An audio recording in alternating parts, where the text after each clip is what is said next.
mudou. E nós precisamos seguir essa mudança, atualizando o conhecimento em grupo para qualificar cada componente do nosso setor. Ele sendo integrador ou fabricantes de soluções para segurança e tecnologias.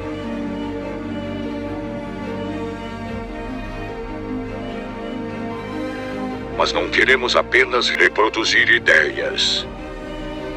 Queremos evoluir. Queremos avançar. Seja parte desse avanço. Seja CD.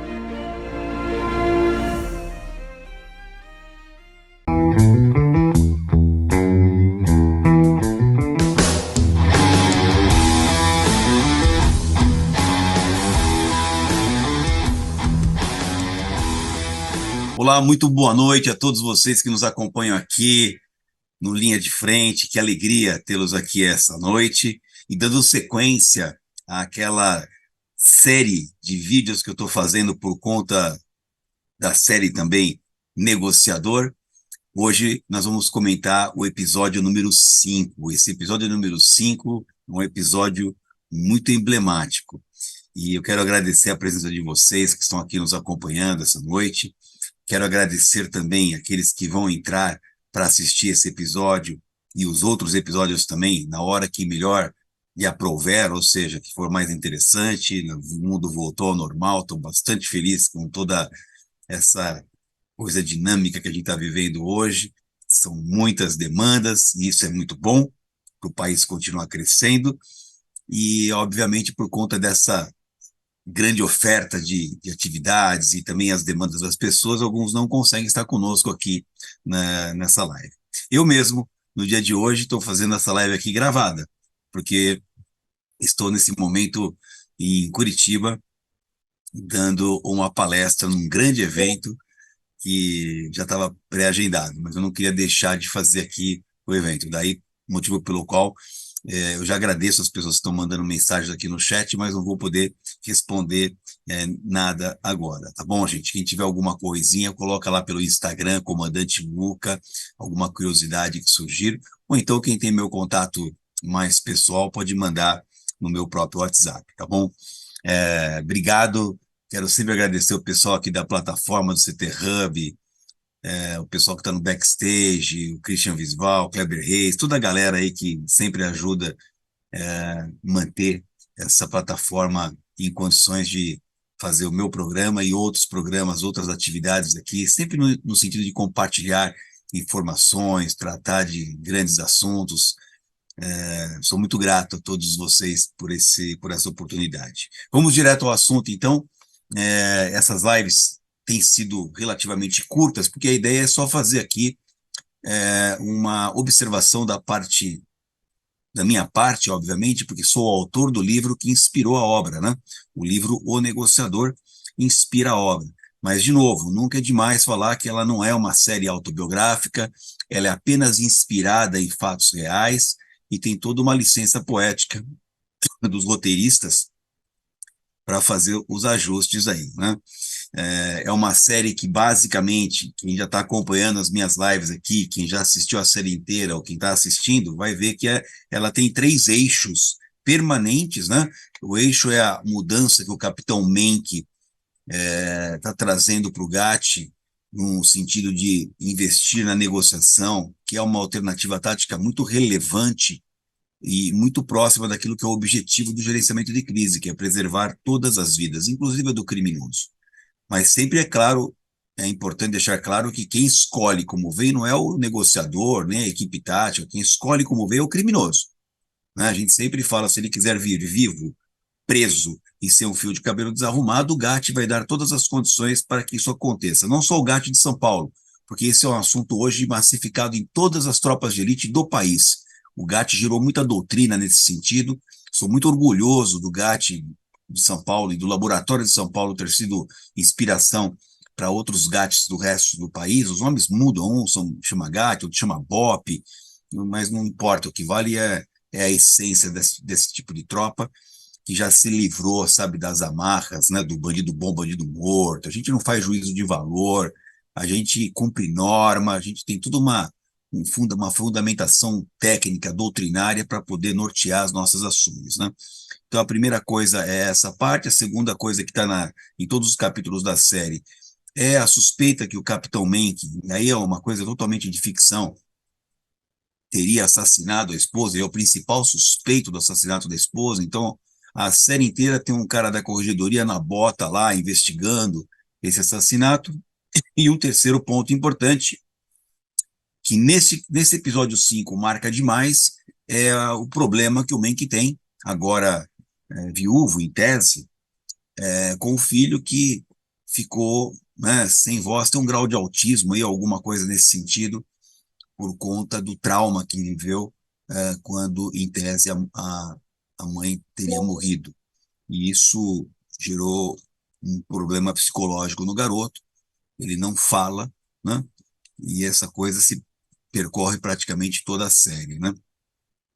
No episódio 5, gente, ele tem uma coisa curiosa, né? Ele começa com uma questão do repórter, ou melhor, do corregedor investigando o Capitão Menck, né? Isso é uma coisa que está marcada lá nesse episódio 5. E aí entra a primeira coisa curiosa que entra, que eu queria trazer aqui, é a figura do Coronel Lopes. Já no episódio 5, o Coronel Lopes, que é o comandante do batalhão, ele começa a falar um pouco da história do GAT e ele traz para si todo o mérito dessa mudança que ocorreu no GAT, de uma tropa de extermínio para uma tropa de referência internacional. É curioso isso, gente, é curioso, porque, e agora aqui não é ficção que eu vou falar, é realidade. Quando eu cheguei no GAT em 1998, eu tive por parte de uns oficiais mais antigos do que eu estava pegando a pior companhia.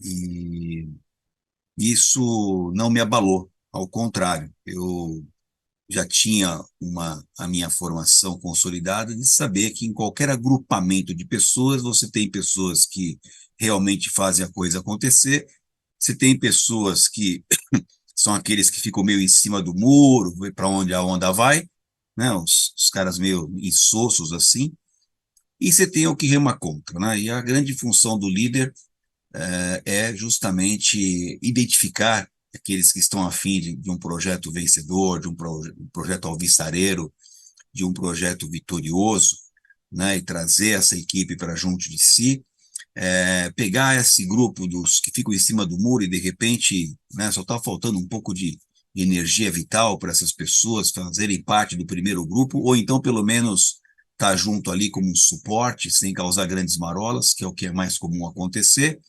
E aí esse terceiro grupo, que é o que rema contra, aí, aí só tem duas alternativas, né? Ou pede para sair, ou a gente cuida para que isso aconteça, né? Foi exatamente assim que aconteceu comigo lá no GAT, né?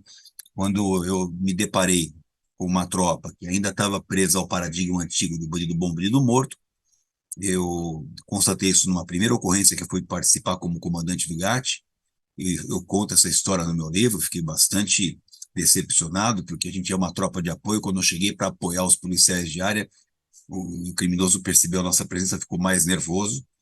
Eu tive que fazer um retrabalho para trazer a situação ao status quo que estava antes da minha chegada. E aí a ocorrência foi resolvida, bom termo, os criminosos foram presos, os reféns foram libertados.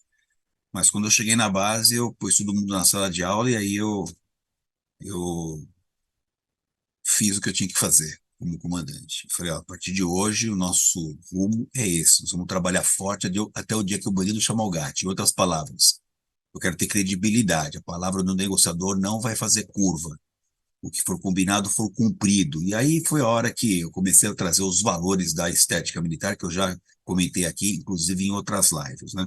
É claro que uma parcela enorme não soube entender, né? E aí a gente foi, de novo, fazendo aquele trabalho para trazer essas pessoas juntos. Alguns não resistiram, pediram para sair, outros eu mesmo tirei porque ia ser um problema para administrar, não estavam preparados para esse novo modelo.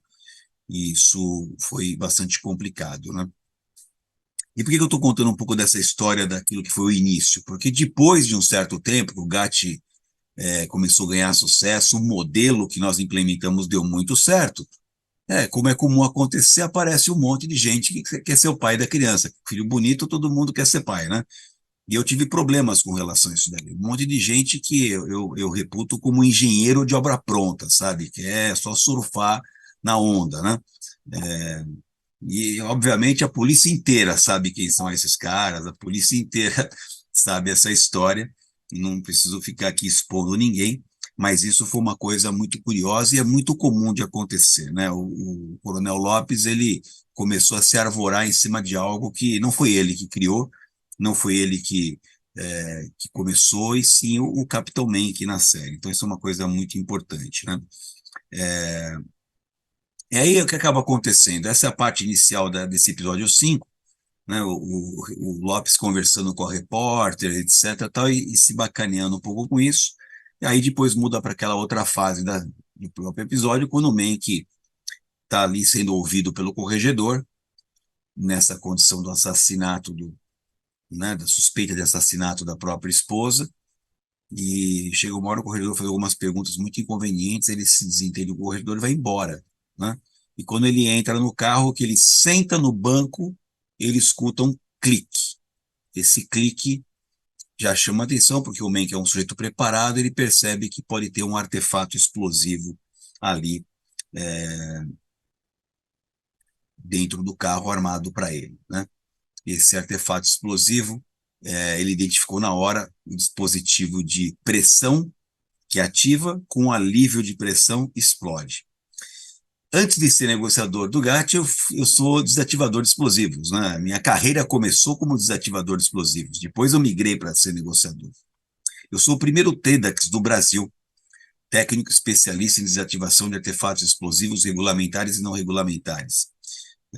Quando o GATT começou com o esquadrão de bombas, eu devo trazer aqui o mérito ao então comandante do GATT, o capitão Vanderlei Mascarenhas.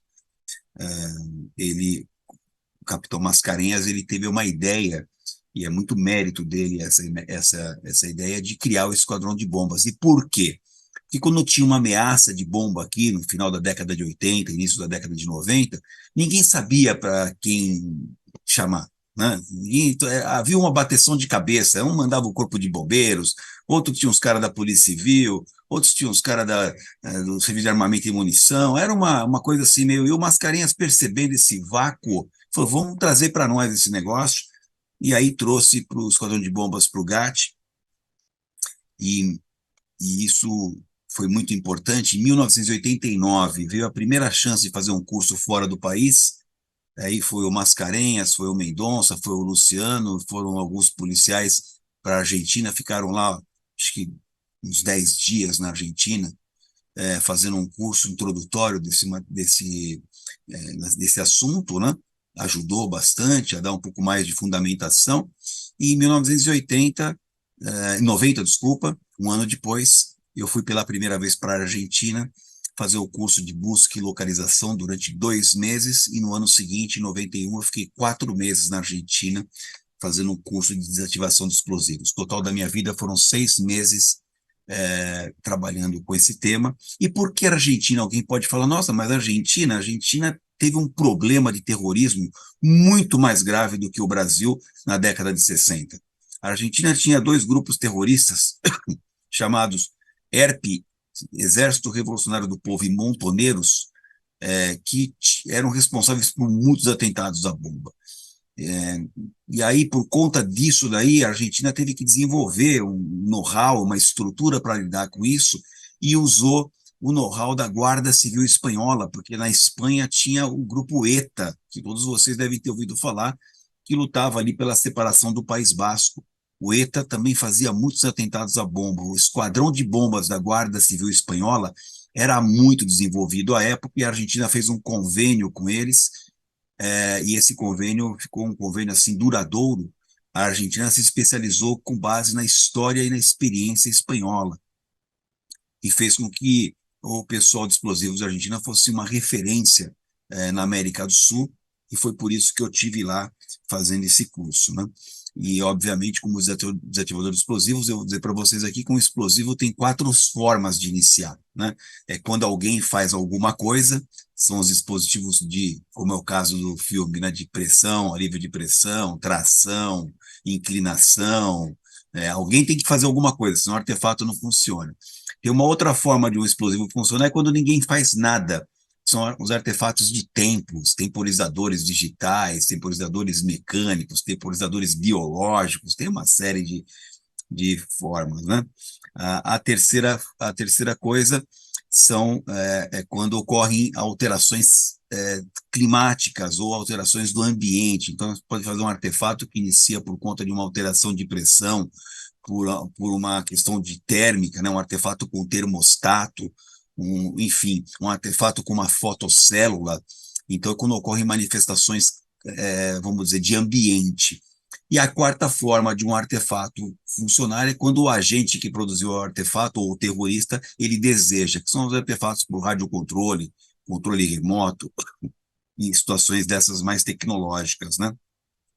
O que aconteceu ali no carro do Menck foi um artefato quando alguém faz alguma coisa, nesse caso um dispositivo duplo, que é pressão, ele ativa com alívio de pressão, ele inicia ali o trem de fogo que a gente chama, ou seja, a iniciação da explosão, né? E aí surge todo um problema, o bem que percebe isso, e paralelamente a isso, gente, surge o grande problema, porque a sogra do Menck, que cuida do filho, liga para ele falando de um buquê de flores que ele teria mandado para lá. Ele não mandou buquê de flores nenhum. E aí no buquê de flores tinha lá um bilhete dizendo assim que, olha, vai ser uma explosão de alegria. Aí ele já liga que tinha também alguém mandado um artefato para casa dele. Então você imagina a situação do Menck. Ali sentado no banco do carro, ele não pode levantar, porque se ele levantar, em tese, pode explodir. E aí ainda o drama familiar de ter o terrorista mandado talvez um artefato para casa do Menck, onde estava lá a sogra dele com o filho. Aí o sujeito entrou em parafuso ali, e aí é a parte complicada desse episódio, porque o próprio Malvino Salvador, quando ele viu essa parte do roteiro, ele teve que fazer um exercício, porque são quase 10 minutos de uma cena onde só está ele dentro do carro, com toda uma carga emocional por conta disso, né? É uma cena muito bonita, muito forte, de muito boa interpretação do ator Malvino Salvador, no papel do Capitão Menck, lidando com aquela situação onde a vida dele está em jogo e também a vida do filho lá, com esse, em tese, esse buquê de rosas, que pode ser um artefato explosivo disfarçado de buquê. Essa é a grande questão. E aí, nessa hora, surge uma coisa curiosa. Quem é do ramo vai saber isso aí, quem é do GAT, né? Os veteranos que eventualmente acompanham aqui. Na hora que o Menck está ali no carro, todo o GAT começa a preparar o pessoal do esquadrão de bombas, né? E o ator que faz ali o explosivista lembra muito o Cabo Souza. O Cabo Souza foi o sujeito do esquadrão de bombas da minha época, né? Então tem umas coisas curiosas assim no GAT, nessa série, gente, que eles pegaram, por exemplo, um avião em Salvador, que alguns falam que é muito parecido comigo, as pessoas têm falado isso. Eles pegaram o Sniper, que é muito parecido com o Cabo Honda, né? O Sniper é um sujeito japonesinho, e o Cabo Honda também, Reginaldo Honda era também japonês, né? Pegaram esse explosivista, que é muito parecido com o Cabo Souza. Ficou muito curioso essas particularidades, assim, para brincar um pouco com a série, né? Essa cena do Menck dentro do carro, gente, foi a cena mais forte, é a cena mais forte de toda a série. É uma cena de muito apelo dramático, uma cena que demanda demais de um ator, tirar ali toda a carga, é quase que um monólogo, né? E aí surge mais um detalhe, né? Quando a Major Shakur resolve apoiar o Menck, eles dividem em força, uma parte do esquadrão vai para casa para ajudar lá o garoto com a sogra, e a Shakur fica ali dando uma força para o Capitão Menck, e a Shakur resolve, junto com o Menck, com as instruções dele, a olhar ali o dispositivo e ajudar a desativar, né? E aí a Shakur começa a fazer ali uma entrada manual no dispositivo explosivo. E aí, gente, outra coisa que eu devo falar aqui para vocês, isso não existe na prática, tá?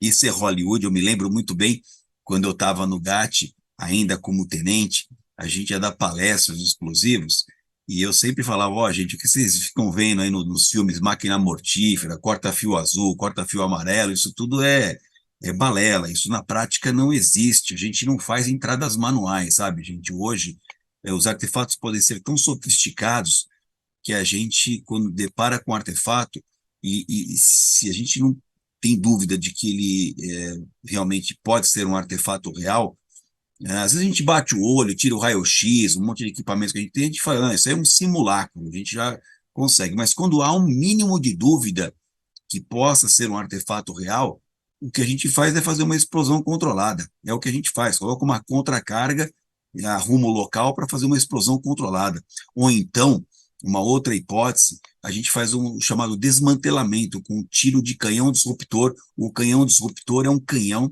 é um cano com um cartucho de alta potência que dá um tiro de água, na verdade, é um tiro de água. A gente coloca lá em torno de 100 ml dentro do cano, desse cano bastante reforçado, e ali esse cartucho, que é um cartucho de propulsão, dispara essa água. A água é massa, né, gente? Aí a hora onde ela pega, ela arrebenta, né? E é uma forma também de desmantelar o artefato ou o suposto artefato, é o que a gente faz, né? E E aí começa todo esse trabalho de cortar fiozinho, e aí tem um temporizador para complicar ainda mais, tem um temporizador, então é um artefato bem sofisticado, é pressão com alívio de pressão com mais um temporizador. Notem que isso deu mais tensão para esse episódio, foi bem curioso. Desculpe, eu estou um pouquinho ainda saindo de um resfriado, e ainda de vez em quando dá um pouco de tosse aqui. E foi bastante tensa essa cena que envolve aí justamente essa tentativa da Shakur de desativar. E aí, obviamente, com a orientação do Mank, isso é tudo muito Hollywood, isso é tudo ficção, né? Eu estou falando o que é realidade, o que é ficção, né? Aqui nessas séries que eu tenho, nesses episódios que eu tenho comentado aqui no Linha de Frente, e isso eu posso afirmar para vocês que é totalmente ficção. Dificilmente a gente faz uma entrada manual, a gente não faz isso só em situações muito excepcionais. Então não existe esse papo de cortar fiozinho, isso é uma coisa que a gente toma muito cuidado, porque o risco é muito grande, né? E aí